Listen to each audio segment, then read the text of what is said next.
Hey there, I'm Christine Zernheld from the Marketing O'Clock podcast. Today, we're going to do a little tutorial for you on data exclusions in Google Ads, who should use them, when you should use them, and where to find them. So let's first look at what Google Ads says about data exclusions. So it says data exclusions is an advanced tool that helps you inform your smart bidding strategy of an issue with conversion data to help reduce the impact to performance.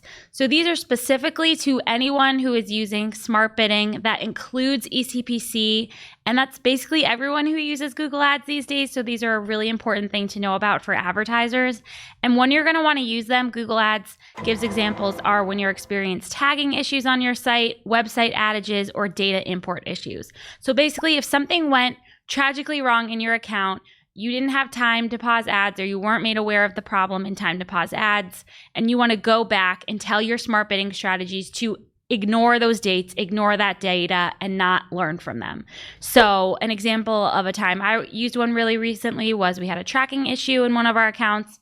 We had no revenue data coming in for a little bit, and we were using target ROAS bidding. So I don't want that to inform my bid strategies. I don't want it to optimize thinking that it can't get any sales when it can. So I just ignored the time period when we were having those tracking issues. And they are really easy to set up if you know where to look for them. So you go to Tools and Settings here at the top, and then you click Bid Strategies. And then you're going to click Advanced Controls and toggle away from seasonality adjustments. That could be another video. To data exclusions, and you press Add New Data Exclusion. So first you could name your data exclusion. So an example could be website outage. Maybe your site went down overnight and you didn't have the opportunity to pause ads. You could add a description and say site went down evening of January 29th. And then you can pick a start time, including a date. So let's say it went down at 5 p.m. and then it was back up by the next day. So we could say the data exclusion would end January 30th at 12 a.m. And then you can decide what it's going to apply to. So you could have this apply to all campaigns. And if you have something like a website outage, you're probably going to want to do that.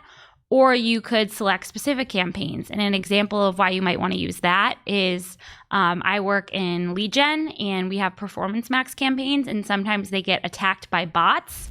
And a bunch of bots will be submitting forms. And I don't want Google Ads to think that those are good conversions. So I might go in and tell Google Ads to ignore an entire day just for my Performance Max campaigns, or I could do it just for a specific campaign. If you click this list, it'll come up with all the campaigns on your site. And then another handy tool is you could specify this for all devices or a specific device. So if you had a problem just with conversion tracking or a site outage just on your mobile version of your site, you could just have it for mobile.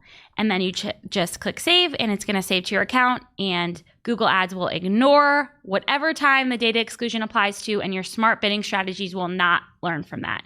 So again, really handy tool. It's hidden in Google Ads, but you need to know about it. And if you found this video useful, we have a lot more amazing content where this came from. So be sure to subscribe to us over on YouTube, youtube.marketingoclock.com. We release new shows every Friday, rain or shine, and we have a lot of helpful tutorials like this. So see you there.